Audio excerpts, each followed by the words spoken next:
కార్యాలయంలో అంబటి రాంబాబు మీడియాతో మాట్లాడుతున్నారు. ఇప్పుడు లైవ్ లో చూద్దాం. ప్రధానమంత్రి కార్యాలయం, ప్రధానమంత్రి కూడా చాలా బాధ్యతగా వ్యవహరిస్తారు అని అనుకున్నాం. కానీ ఇక్కడ చాలా చిత్రమైనటువంటి విషయం ఏమిటంటే, ఒక అత్యున్నతమైన వ్యవస్థకు సంబంధించినటువంటి ప్రధానమంత్రి కార్యాలయం అత్యున్నతమైన న్యాయస్థానానికి ఒక్కరంగా సమాచారాన్ని అందించటంలో నిమగ్నమై ఉన్నది అంటే, ఇంతకన్నా భారత ప్రజాస్వామ్యంలో సిగ్గుపడవలసిన విషయం, ఇంతకన్నా అన్యాయమైనటువంటి విషయం, ఇంతకన్నా అధర్మమైన విషయం ఇంకేమైనా ఉంటుందా అని అడుగుతా ఉన్నా. ఇలా జరుగుతున్నప్పుడు సామాన్యుడి పరిస్థితి ఏమిటి ఈ భారతదేశంలో? ఇలా జరుగుతున్నప్పుడు కాంగ్రెస్ పార్టీకి వ్యతిరేకంగా ఉన్నటువంటి రాజకీయ పక్షాల పరిస్థితి ఏమిటి అని ఈ సందర్భంగా మనం గుర్తు చేసుకోవాల్సినటువంటి అవసరం ఉన్నది. ముఖ్యంగా మొన్న 26వ తారీఖున సిబిఐ డైరెక్టర్ సుప్రీంకోర్టు ముందు ఒక అఫిడవిట్ ఫైల్ చేస్తే కొన్ని నగ్న సత్యాలను ఆయన అంగీకరించాడు.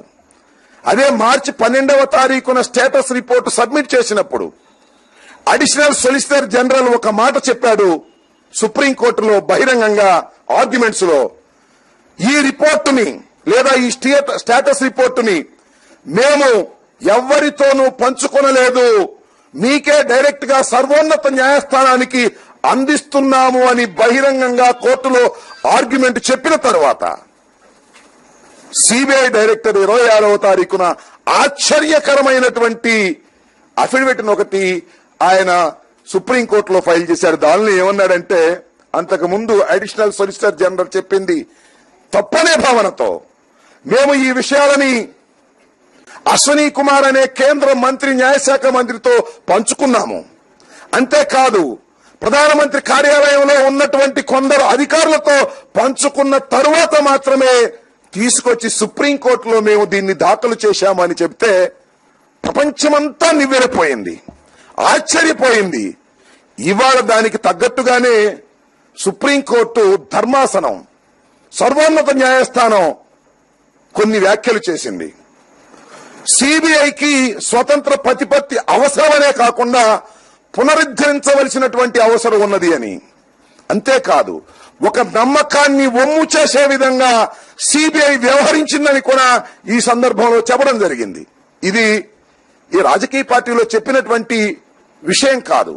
సిబిఐ మీద అత్యున్నతమైనటువంటి న్యాయస్థానమైనటువంటి భారతదేశంలో ఉన్నటువంటి సర్వోన్నత న్యాయస్థానమే ఈ విధంగా చెప్పిన తరువాత ఇంకా నాకు తెలియక అడుగుతాను, సిబిఐ విచారణ మీద ఇంకా నమ్మవలసిన అవసరం ఉన్నదా ఈ భారతదేశంలో అడుగుతా ఉన్నా.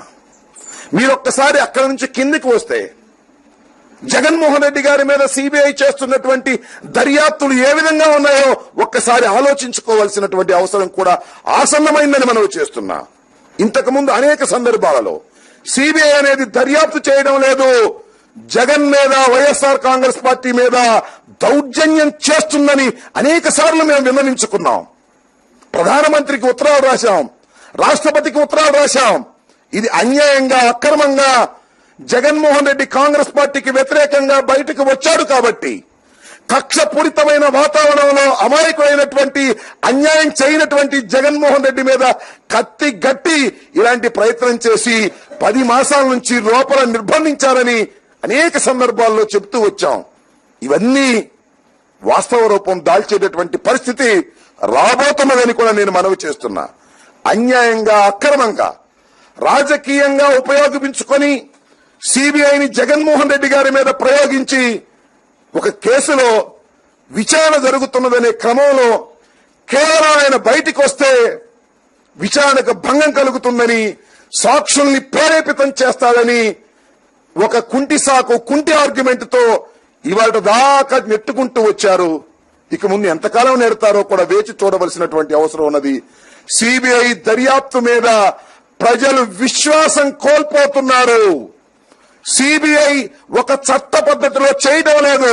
ఇంతకు ముందు కూడా మనం చూశాం, విజయసాయిరెడ్డి గారు హైకోర్టులోను, సుప్రీంకోర్టులోను సిబిఐకి ఒక స్వతంత్ర ప్రతిపత్తి అవసరము అనేటువంటి మాటగా ఆయన పిల్స్ కూడా ఫైల్ చేసినటువంటి సందర్భాన్ని చూశాం. ఇవాళ నేను ఎందుకు అడుగుతా ఉన్నా ఒకే మాట, ఇవాళ జగన్మోహన్ రెడ్డి గారి కేసు వ్యవహారంలో మీరు ఫైల్ చేస్తున్నటువంటి ముక్కల ఛార్జ్ షీట్స్ అన్ని కూడా మీరు చేస్తున్నవా లేక కాంగ్రెస్ పార్టీ తెలుగుదేశం వారు మిమ్మల్ని ఆదేశిస్తే మీరు చేస్తున్నారు అనేటువంటి మాట నిజం కాదని అడుగుతా ఉన్నా.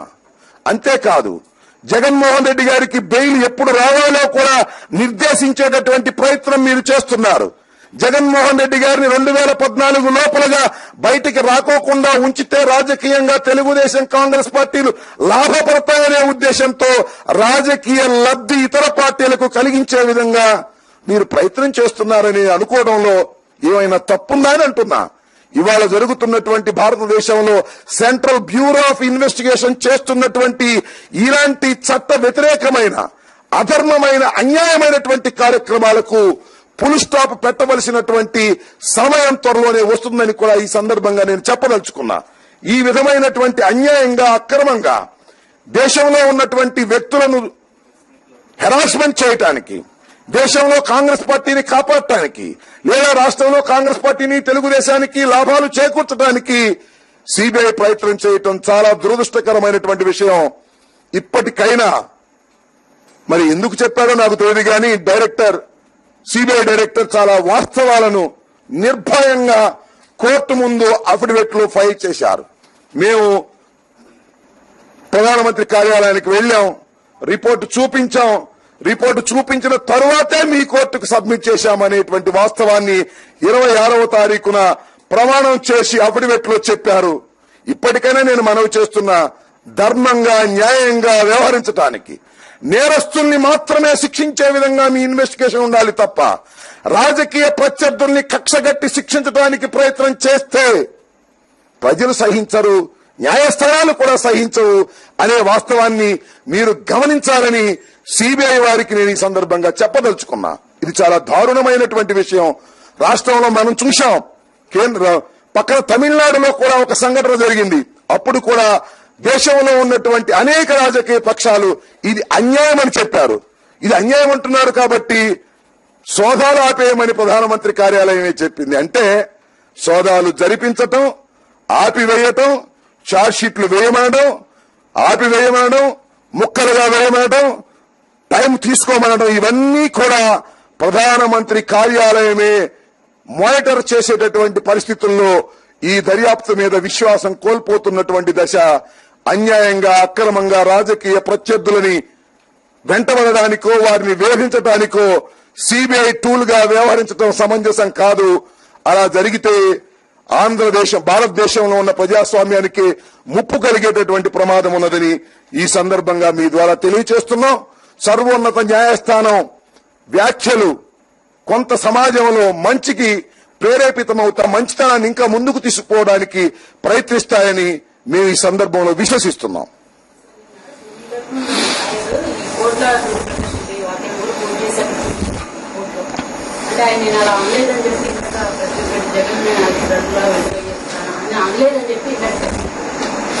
కోట్ల విజయభాస్కర్ రెడ్డి గారా, సూర్యప్రకాష్ రెడ్డి గారు. ఓకే, ఇప్పుడు కోట్ల సూర్యప్రకాష్ రెడ్డి గారు కేంద్ర మంత్రిగా ఆయన చేసినటువంటి వ్యాఖ్యలు ఏదో సాక్షిలో రిపోర్ట్ అయితే ఏదో సాక్షి రాశారు అనుకోవచ్చు. విజువల్స్ కూడా రిపోర్ట్ అయ్యాయి. ఇండియన్ ఎక్స్ప్రెస్ లాంటి ఇంగ్లీష్ మ్యాగజైన్స్ లో కూడా రిపోర్ట్ అయ్యాయి.